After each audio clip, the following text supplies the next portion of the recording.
অল্প কিছুক্ষণ আগে বাজারে যাওয়ার সময় একটা নিউজ শুনলাম যে আমাদের যে এলাকার কমিটি রয়েছে, কমিটির যে কোষাধ্যক্ষ মোশাররফ চাচা, ওনার আম্মা মানে রাত 3টার সময় ইন্তেকাল করে।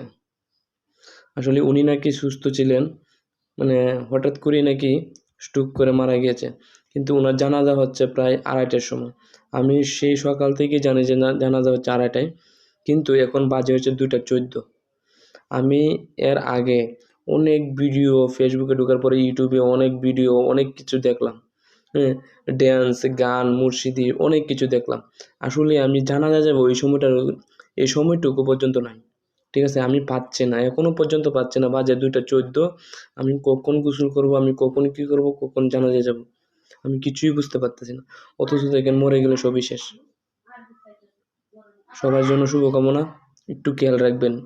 আমিও যাতে মানে এইসব বিষয়ে সেন্সিটিভ হতে পারি, অবশ্যই খেয়াল রাখবেন।